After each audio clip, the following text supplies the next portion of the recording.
সন্তান যত বড় অবাধ্য হোক, মাত্র 3 বার পড়ে পানিতে ফু দিয়ে সন্তানকে খাওয়ান, সন্তান আপনার বাধ্য হবেই হবে, সন্তান আপনার বশ হবেই হবে ইনশাআল্লাহ। অনেক মা বাবার অভিযোগ আছে, হুজুর আমার সন্তানকে কি পরিমাণের মহব্বত করি, ভালোবাসি, যেই সন্তানের সুন্দর ক্যারিয়ার গঠন করার জন্য রাতকে রাত মনে করি নাই, দিনকে দিন মনে করি নাই, অক্লান্ত পরিশ্রম করেছি শুধুমাত্র আমার এই কলিজার টুকরা আদরের সন্তানের কথা চিন্তা করে। এখন সেই সন্তানটা অবাধ্য হয়ে গিয়েছে, আমাদের কোনো কথা শোনে না। আমরা যদি বলি এদিকে যাও, সন্তান যায় অন্যদিকে। কি করতে পারি হুজুর? আমার একমাত্র আদরের সন্তান যদি কথা না শোনে, এর চাইতে কষ্ট, এর চাইতে অসহায় আর কি আছে?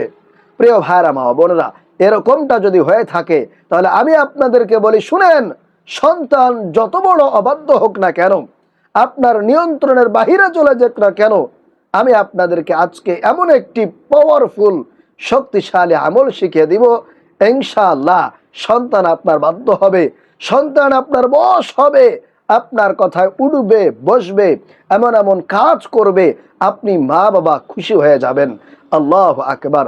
যদি নবীজির শেখানো এই ছোট্ট দোয়াটি শুধুমাত্র 3 বার পড়ে 1 গ্লাস পানির উপরে ফু দিয়ে সঠিক নিয়মে যদি আপনারা পানিটা পান করাতে পারেন, ইনশাআল্লাহ 100% আপনার সন্তান আল্লাহ পাক রব্বুল আলামিনের রহমতে বাধ্য হয়ে যাবে, আপনার কথায় উঠবে এবং বসবে। প্রিয় ভাইরা মা বোনেরা, এজন্য অবশ্যই আপনাদেরকে আমলটি সঠিকভাবে শিখতে হবে, জানতে হবে। এজন্য ভিডিওটি আপনাদেরকে স্কিপ না করে, না টেনে একেবারে শুরু থেকে শেষ পর্যন্ত দেখতে হবে, শুনতে হবে। প্রিয় ভাইরা মা বোনেরা, আল্লাহ পাক রব্বুল আলামিনের দেওয়া যতগুলো আমাদের জীবনে নিয়ামত আছে, তার মধ্যে সন্তান হচ্ছে সবচেয়ে শ্রেষ্ঠ এবং মা বাবার কাছে সবচেয়ে মূল্যবান দামি সম্পদ। সুতরাং আপনার সেই মূল্যবান দামি সম্পদ যদি নষ্ট হয়ে যায়, আপনার অবাধ্য হয়ে যায়, আপনার নিয়ন্ত্রণের বাহিরে চলে যায়, তাহলে একজন মা বাবার কাছে এর চাইতে কষ্ট পৃথিবীতে আর কোনো কিছু হতে পারে না। সুতরাং এখনই আপনাকে আমলটি করতে হবে, আপনার সন্তানকে আপনার নিয়ন্ত্রণে রাখতে হবে, তা না হলে ভবিষ্যতে আরো বড় ধরনের বিপদ হতে পারে, সন্তান আপনার একেবারে নিয়ন্ত্রণের বাহিরে চলে যেতে পারে। এজন্য আপনাদেরকে বলবো, অবশ্যই ভিডিওটি না টেনে, স্কিপ না করে শেষ পর্যন্ত দেখবেন, আমলটি আপনারা সুন্দরভাবে শিখে করার চেষ্টা করবেন। প্রিয় ভাইরা মা বোনেরা, তাহলে আসুন আমি আপনাদেরকে আমলের নিয়মটি বলে দেই। তবে তার আগে বলবো, আপনি যদি আমাদের এই চ্যানেলে নতুন এসে থাকেন তাহলে অবশ্যই দয়া করে চ্যানেলটি সাবস্ক্রাইব করে দিবেন এবং ভিডিওতে একটি লাইক দিবেন। প্রিয় ভাইরা মা বোনেরা, এই আমলটি করার জন্য প্রথমে আপনাদেরকে ওযু করে পবিত্রতা অর্জন করে নিতে হবে। কারো সাথে কোনো কথাবার্তা বলতে যাবেন না, পরিপূর্ণ মনোযোগটা আমলের প্রতি দিতে হবে এবং আল্লাহ তাআলাকে খুশি করার জন্য এবং আল্লাহর উপরে পরিপূর্ণ বিশ্বাস রেখে, ভরসা রেখে, নবী করিম সাল্লাল্লাহু আলাইহি ওয়াসাল্লামের মহব্বত নিয়ে, ভালোবাসা নিয়ে আমলটি করতে হবে। তো আমলটি করার জন্য প্রথমে ওযু করে নেবেন বিসমিল্লাহ সহকারে, অর্থাৎ ওযুর শুরুতে আপনারা বিসমিল্লাহ পাঠ করবেন। বিসমিল্লাহির রহমানির রহিম পাঠ করে ওযু করবেন।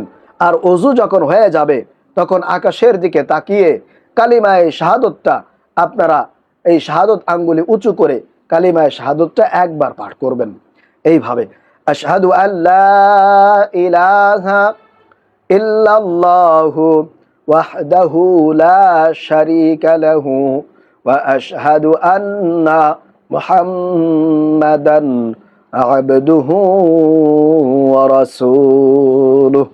এইভাবে করে ওযুর শেষে কালিমায়ে শাহাদাতটা একবার পাঠ করবেন। আল্লাহ রাসূল বলেন, যারা এই আমলটি করবে আল্লাহ তাআলা তাদের জন্য জান্নাতের 8টি দরজা খুলে দিবে, যে কোনো দরজা দিয়ে চাইলে আপনি জান্নাতে প্রবেশ করতে পারবেন। আল্লাহু আকবার।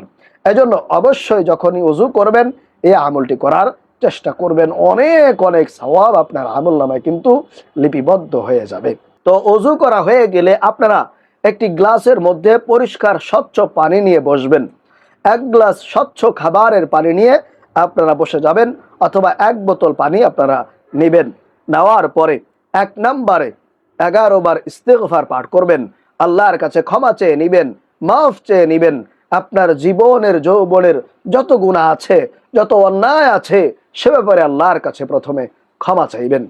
প্রিয় ভাইরা মা বোনেরা, আপনারা যদি ইস্তেগফার পাঠ করতে পারেন, তাহলে আল্লাহ তাআলা আপনার জীবনের যৌবনের যত গুনাহ আছে, মনে করেন এই চোখ দিয়ে যত টিভি সিনেমা দেখেছেন, গান বাজনা দেখেছেন, আল্লাহ তাআলা আপনার চোখের সমস্ত গুনাহগুলোকে ক্ষমা করে দিবে। আপনি এই হাত দ্বারা যত গুনাহ করেছেন, অন্যায় করেছেন, মানুষকে আঘাত করেছেন, কষ্ট দিয়েছেন, আল্লাহ তাআলা আপনার হাতের সমস্ত গুনাহগুলোকে ক্ষমা করে দিবে। এমনকি আপনি এই কানের মাধ্যমে যত গান বাজনা শুনেছেন, গীবত শেখাত শুনেছেন, আল্লাহ তাআলা এই কানের সমস্ত গুনাহগুলোকে ক্ষমা করে দিবে। এমনকি এই অন্তর দ্বারা, কলব দ্বারা যত আজে বাজে জিনিসপত্রের কথাবার্তা আপনি চিন্তা করেছেন, ফিকির করেছেন, কল্পনা করেছেন, আল্লাহ তাআলা আপনার এই কলবের বা অন্তরের সমস্ত গুনাহগুলোকে ক্ষমা করে অন্তরটাকে একেবারে আয়নার মতো ঝলমলে পরিষ্কার বানায় দিবে। অর্থাৎ আপনি ইস্তেগফার পাঠ করলে আপনার শরীরের প্রত্যেকটা অঙ্গ প্রত্যঙ্গের মাধ্যমে যত গুনাহ হয়েছে, যত অন্যায় হয়েছে, সেটা শিরকি, বিদআতি, সগীরা, কবিরা সমস্ত গুনাহগুলোকে আল্লাহ তাআলা ক্ষমা করে আপনাকে নিষ্পাপ, বেগুনাহ, মাসুম বান্দা বানায় দিবে। আপনার জীবনে আর একটি গুনাহও থাকবে না। আল্লাহ তাআলা আপনার উপরে খুশি হয়ে যাবেন, সন্তুষ্ট হয়ে যাবেন। আপনার আমলটাকে দ্রুত আল্লাহ তাআলা কবুল আর মঞ্জুর করে নেবেন। এজন্য অবশ্যই প্রথমে ইস্তেগফার পাঠ করবেন এইভাবে: আস্তাগফিরুল্লাহাল্লাযী লা ইলাহা ইল্লা হুয়াল হাইয়ুল কাইয়্যুম ওয়া আতুবু ইলাইহি। আস্তাগফিরুল্লাহাল্লাযী লা ইলাহা ইল্লা হুয়াল হাইয়ুল কাইয়্যুম ওয়া আতুবু ইলাইহি। আস্তাগফিরুল্লাহাল্লাযী লা ইলাহা ইল্লা হুয়াল হাইয়ুল কাইয়্যুম ওয়া আতুবু ইলাইহি। এইভাবে করে আপনারা ইস্তেগফার পাঠ করবেন। অথবা চাইলে ছোট্ট ইস্তেগফারও আপনারা 11 বার পড়তে পারেন। শুধুমাত্র বলবেন আস্তাগফিরুল্লাহ, আস্তাগফিরুল্লাহ, আস্তাগফিরুল্লাহ। আল্লাহ তাআলা আপনাকে ক্ষমা করবেন, আপনার জীবনের যৌবনের সমস্ত গুনাহগুলোকে মাফ করে আপনাকে ধুয়ে মুছে সাফ করে নিষ্পাপ বানিয়ে দিবে। এরপরে 2 নম্বরে আপনারা 11 বার নামাজের দুরুদ ইব্রাহিম পাঠ করবেন। আল্লাহ রসুলের মহব্বত নিয়ে, ভালোবাসা নিয়ে, আল্লাহ রসুলকে খুশি করার জন্য 11 বার দুরুদ শরীফ পাঠ করবেন এইভাবে: আল্লাহুম্মা সাল্লি আলা মুহাম্মাদ ওয়া আলা আলি মুহাম্মাদ কামা সাল্লাইতা আলা ইব্রাহিম ওয়া আলা আলি ইব্রাহিম ইন্নাকা হামিদুম মাজিদ। আল্লাহুম্মা বারিক আলা মুহাম্মাদ ওয়া আলা আলি মুহাম্মাদ কামা বারাকতা আলা ইব্রাহিম ওয়া আলা আলি ইব্রাহিম ইন্নাকা হামিদুম মাজিদ। আপনারা এইভাবে করে 11 বার নামাজের দুরুদ ইব্রাহিম পাঠ করবেন। আর যারা সময় পাবেন না, হাতে একেবারেই অল্প সময়, অনেকে দেখা যায় কাজে কর্মে ব্যস্ত থাকেন, আমলটা করতে বসেছেন, অনেক বেশি সময় আপনার হাতে নেই, সেক্ষেত্রে আপনারা এই ছোট্ট দুরুদ শরীফটা 11 বার পড়বেন, তাতে কোনো অসুবিধা নেই। সেটা হলো সাল্লাল্লাহু আলাইহি ওয়াসাল্লাম, সাল্লাল্লাহু আলাইহি ওয়াসাল্লাম, সাল্লাল্লাহু আলাইহি ওয়াসাল্লাম 11 বার পড়বেন। এরপরে প্রিয় ভাইরা মা বোনেরা, 3 নম্বরে আপনারা সূরা কাউসার 3 বার পড়বেন। সূরা কাউসার আউযু বিল্লাহ বিসমিল্লাহ সহকারে প্রথমে 1 বার পড়বেন, এরপরে দ্বিতীয়বার থেকে আপনারা শুধুমাত্র বিসমিল্লাহ পড়ে সূরাতুল কাউসার 3 বার পড়ে 3টি ফুঁক আপনার সেই পানির উপরে দিবেন। গ্লাসের মধ্যে রাখা পানির উপরে দিবেন, অথবা বোতলের মধ্যে থাকা পানির উপরে 3টি ফুঁক দিবেন। তো আমি আপনাদেরকে 1 বার পাঠ করে দেখিয়ে দিচ্ছি। আউযু বিল্লাহি মিনাশ শাইতানির রাজিম, বিসমিল্লাহির রহমানির রহিম।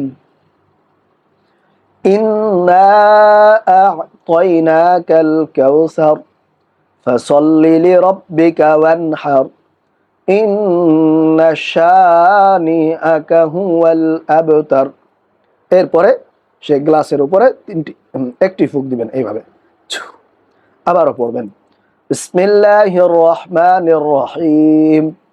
ইন্না আ'তাইনাকাল কাউসার ফাসাল্লি লিরাব্বিকা ওয়ানহার ইন্না শানিআকা হুয়াল আবতার। আবারও একটি ফুঁক দিবেন, তারপর আবারও পড়বেন। এইভাবে পরপর 3 বার পড়ে 3টি ফুঁক আপনারা সেই পানির মধ্যে দিবেন। তারপরে প্রিয় ভাইয়েরা মা বোনেরা, 11 বার আপনারা পবিত্র কোরআনুল কারিমে বর্ণিত আল্লাহ পাক রব্বুল আলামিনের শেখানো সন্তানকে বাধ্য করার, সন্তানকে সৎ বানানোর, মা বাবার ভক্ত বানানোর এই ছোট্ট দোয়াটি 11 বার পড়ে পানির উপরে আবারও 3টি ফুঁক দিবেন। সেই দোয়াটি হলো রব্বি হাবলি মিনাস সালিহিন, রব্বি হাবলি মিনাস সালিহিন, রব্বি হাবলি মিনাস সালিহিন। 11 বার পরে 3টি ফুঁক দিবেন। এরপরে আপনারা আল্লাহ পাক রব্বুল আলামিনের এই গুণবাচক সিফাতি নামটি 100 বার পড়বেন। এরকম একটি তাসবিহ নিয়ে 100 বার পড়বেন। পড়া হয়ে গেলে 3টি ফুঁক আবারও সেই পানির উপরে দিবেন। সেই নামটি হলো আশ-শাহীদু আশ-শাহীদু আশ-শাহীদু আশ-শাহীদু আশ-শাহীদু আশ-শাহীদু আশ-শাহীদু আশ-শাহীদু আশ-শাহীদু আশ-শাহীদু। এই নামটি 100 বার পড়ে পানিতে ফুঁক দিবেন। এরপরে আপনারা সর্বশেষ আবারও 11 বার দুরূদ শরীফ পাঠ করবেন। নামাজের দুরূদ অথবা ছোট্ট দুরূদ পড়বেন। সাল্লাল্লাহু আলাইহি ওয়াসাল্লাম, সাল্লাল্লাহু আলাইহি ওয়াসাল্লাম, সাল্লাল্লাহু আলাইহি ওয়াসাল্লাম। তারপরে প্রিয় ভাইরা মা বোনেরা, সংক্ষিপ্তভাবে আল্লাহর কাছে মুনাজাত করবেন, দোয়া করবেন, আল্লাহর কাছে কান্নাকাটি করবেন, চোখের পানি ছেড়ে দিবেন, বলবেন যা আল্লাহ, আমার আদরের টুকরা কলিজার সন্তান আমাদের অবাধ্য হয়ে গিয়েছে, আমাদের কোনো কথা শুনতে চায় না, বখাটে ছেলে মেয়েদের সঙ্গে মিশে মিশে দিন দিন আরো বেশি খারাপ হয়ে যাচ্ছে, আমাদের নিয়ন্ত্রণের বাহিরে চলে যাচ্ছে। আল্লাহ, আমার সন্তানকে আমার বাধ্য করা দাও, তার অন্তরে আমি মা বাবার মহব্বত, ভালোবাসা, শ্রদ্ধা, সম্মান বৃদ্ধি করা দাও। এইভাবে করে আপনি আল্লাহর কাছে সন্তানের জন্য বিশেষভাবে দোয়া করবেন। আর এই পানিটা আপনি আপনার সন্তানকে পান করে দিবেন। আর এই পানিটা আপনি আরো কিছু পানির সঙ্গে মিলিয়ে আপনি দীর্ঘদিন পর্যন্ত কিন্তু পান করাতে পারেন। ইনশাআল্লাহ সন্তান অবশ্যই আপনার নিয়ন্ত্রণে আসবে, আপনার বশে চলে আসবে। আপনি যা বলবেন সন্তান আপনার কথায় উঠবে এবং বসবে। তাহলে আশা করি প্রিয় ভাইরা মা বোনেরা, আজকের এই আমলটি আপনারা বুঝতে পেরেছেন, শিখতে পেরেছেন। তো যারা যারা আমলটি করতে চান তারা অবশ্যই কমেন্টস করবেন, অনুমতি নেবেন। আমি আপনাদের প্রত্যেকের জন্য দোয়া করি আল্লাহ তাআলা যাতে করে আপনার মনের আশা পূরণ করে দেয়, আপনার সন্তানকে আপনার বাধ্যগত বানায় দেয়। আল্লাহ তাআলা আমাদেরকে এই আমলটি সঠিকভাবে করার তৌফিক দান করুন। আমিন।